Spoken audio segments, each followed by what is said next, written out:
Hello everyone, this is Priyanshi from Best Study. Now coming to science chapter number 1 crop prediction and management. अगर आपने इसका first part नहीं देखा है तो मैंने वीडियो की डिस्क्रिप्शन में उसकी लिंक दी है, आप वहाँ पे जाके देख लीजिएगा। चलिए बिना देर करे वीडियो को स्टार्ट करते हैं। 1.3 प्रिपरेशन ऑफ सॉइल, मिट्टी को तैयार करना। The preparation of soil is the first step before growing a crop. फसल उगाने से पहले जो फर्स्ट स्टेप होता है वो होता है मिट्टी को तैयार करना। One of the most important tasks in agriculture is to turn the soil and loosen it. और जो मोस्ट इम्पॉर्टेंट टास्क होता है एग्रीकल्चर में वो होता है मिट्टी को उलट पुलट करना और ढीला करना। This allow the root to penetrate deep into the soil. इससे जो रूट होती हैं प्लांट्स की वो अच्छे से मिट्टी के अंदर घुस जाती हैं। The loose soil allow the root to breathe easily even when they go deep into the soil. और अगर जो मिट्टी के अंदर अच्छे से अगर रूट्स पहुंच जाएगी प्लांट्स की तो वो इजीली ब्रीथ कर सकती हैं। Why does the loosening of soil allow the root to breathe easily. अब इसमें क्वेश्चन आता है कि मिट्टी के ढीले होने से जो प्लांट्स की जो रूट्स होती हैं वो इजीली ब्रीथ कैसे कर सकती हैं। The loosed soil help in the growth of earthworm and microbes present in the world। और जो लूज सॉइल होती है वो सहायक होती है अर्थवर्म और माइक्रोब्स के जो प्रेजेंट होते हैं मिट्टी के अंदर, वो सहायक होती है अर्थवर्म और माइक्रोब्स की ग्रोथ के लिए जो मिट्टी के अंदर सहायक होते हैं। This organism are friend of the farmer. और इन ऑर्गेनिज्म को फार्मर का दोस्त भी कहा गया है। Since they future turn and loosen the soil and add humus to it। क्योंकि ये फ्यूचर में मिट्टी को टर्न कर देते हैं और लूज कर देते हैं और उसमें ह्यूमस मिला देते हैं। But why the soil need to be turned and loosened. अब लेकिन क्यों मिट्टी को ढीला करना ज़रूरी होता है, ढीला और बुरबुरा करना क्यों ज़रूरी होता है मिट्टी को। You have learned in the previous classes that soil contain minerals, water, air and some living organism।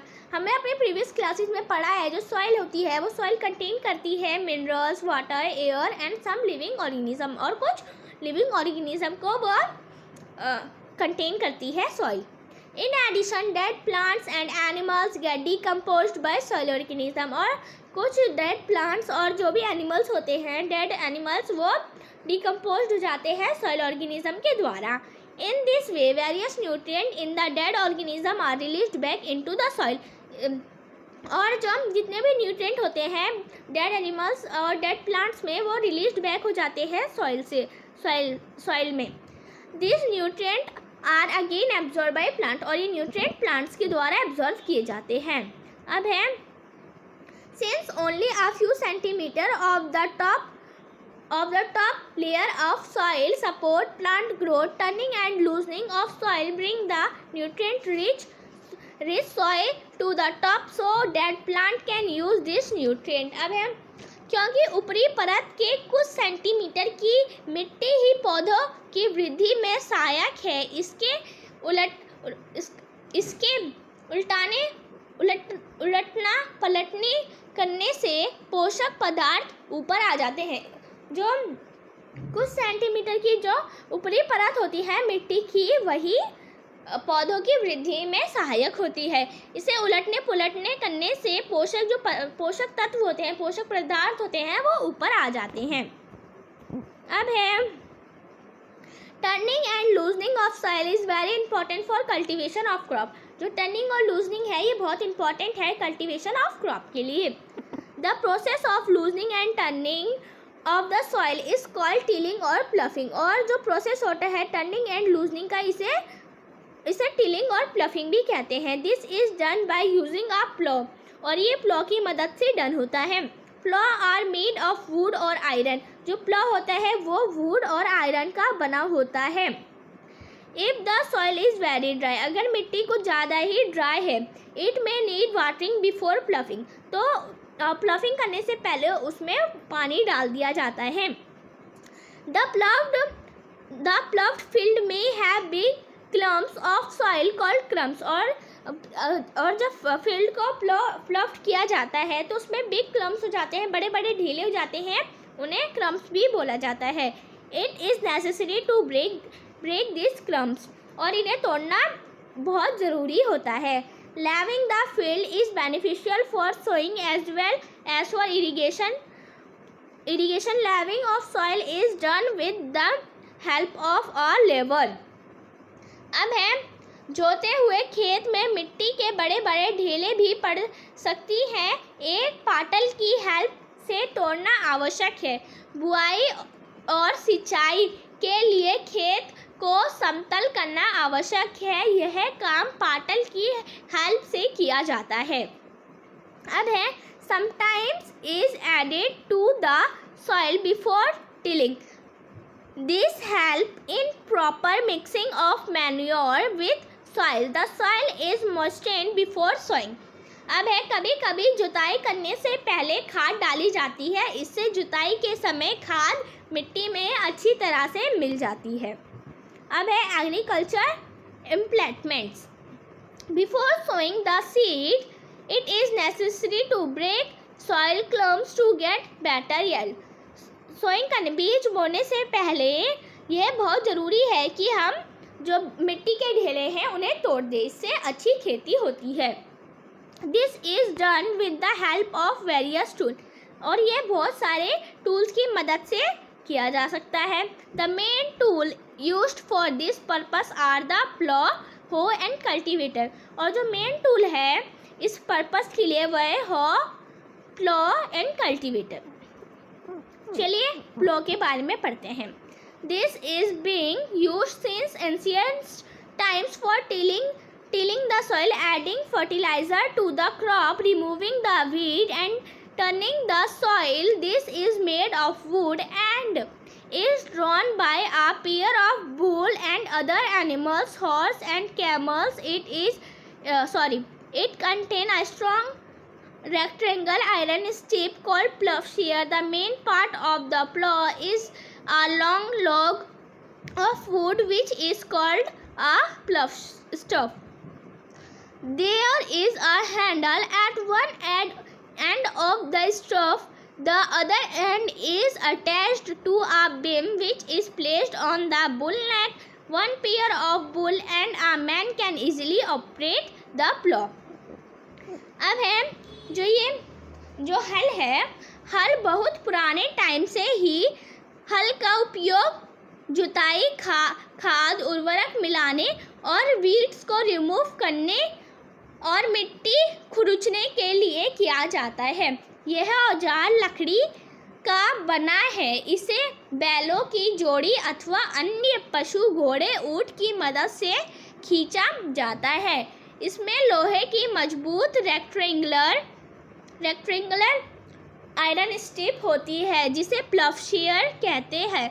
हल का मेन पार्ट लंबी लकड़ी का बना होता है जिसे प्लाउ स्टाफ कहते हैं। इसके एक सिरे पर हैंडल होता है और इसका दूसरा सिरा जोते के डंडे से जुड़ा होता है जिसे बैलों की गर्दन के ऊपर रखा जाता है। एक जोड़ी बैल और एक आदमी इसे आसानी से चला सकता है। आजकल लोहे के हल तेजी से देसी लकड़ी के हल की जगह ले रहे हैं। अब है हॉ। It is a simple tool which is used for removing weeds and for loosening the soil. It has a long rod of wood of iron. A strong board and bent plate of iron is fixed to one of its end and work like a blade. It is pulled by animals. अब है हॉ। अब हॉ के बारे में पढ़ते हैं। कुदाली, यह एक सरल औजार है जिसका उपयोग रिमूविंग फॉर वीड्स के लिए और मिट्टी को ढीला करने के लिए किया जाता है। इसमें लकड़ी और लोहे की चौड़ी और मुड़ी प्लेट लगी होती है जो ब्लेड की तरह काम करती है। आगे बढ़ते हैं। इसका दूसरा सिरा पशुओं द्वारा खींचा जाता है। अब है कल्टीवेटर। कल्टीवेटर के बारे में पढ़ते हैं। Nowadays ploughing is done by tractor driven cultivator. The use of cultivator save labor and time. आजकल प्लॉफिंग डन होती है किसके द्वारा? ट्रैक्टर के द्वारा, जिसमें कल्टीवेटर लगा होता है।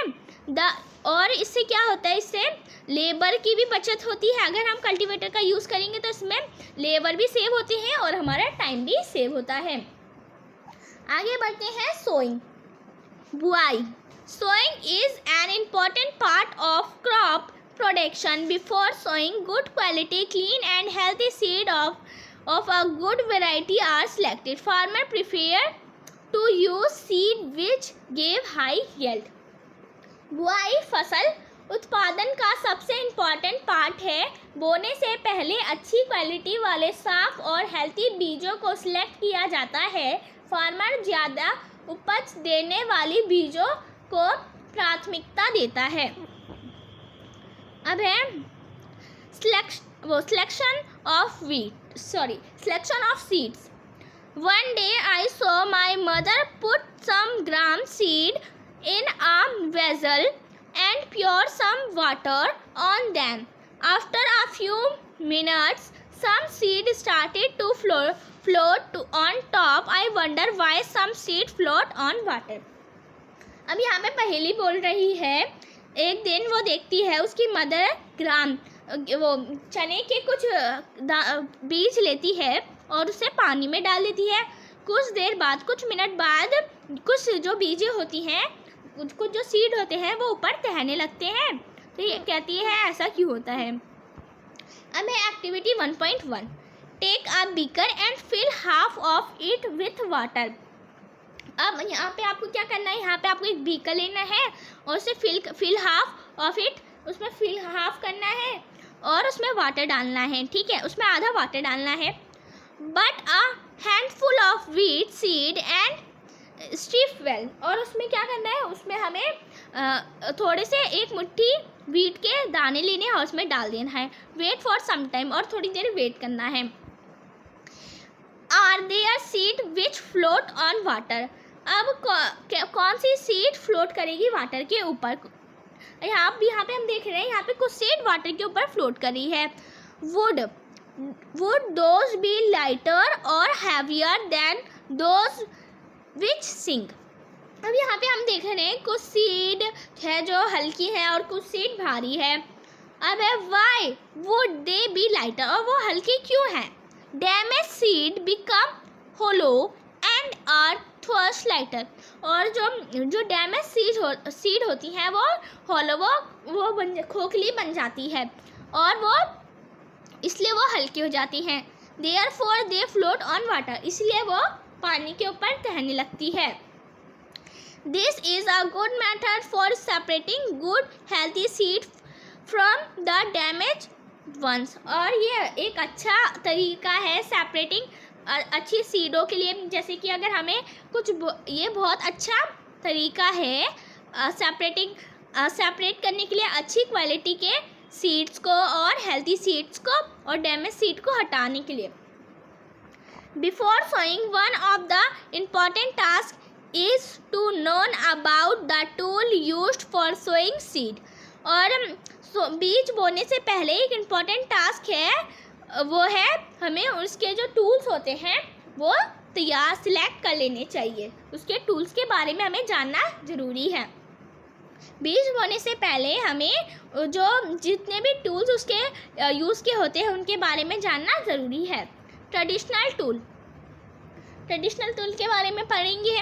The tool use traditionally for sowing seed is shaped like a funnel. The seed are filled into the funnel, passed down through 2 or 3 pipes having sharp ends. These ends press into the soil and place seed there. अब है traditional tool को बीजों की बुआई के लिए इस्तेमाल किया जाने वाला टूल है। फनल की, और यह फनल की शेप में होता है। बीजों को फनल के अंदर डालने पर यह 2 या 3 नुकीले सिरे वाले पाइपों से गुजरता है। अब आगे है, चलिए ये मेरा सेकंड पार्ट कंप्लीट हो गया है। अगर आपको हमारी वीडियो अच्छी लगी तो वीडियो को लाइक कर लीजिएगा, और अगर आप हमारे चैनल पर नए हैं तो चैनल को सब्सक्राइब कर लेना, और हमारी थर्ड पार्ट को ज़रूर देखना। Okay, bye bye.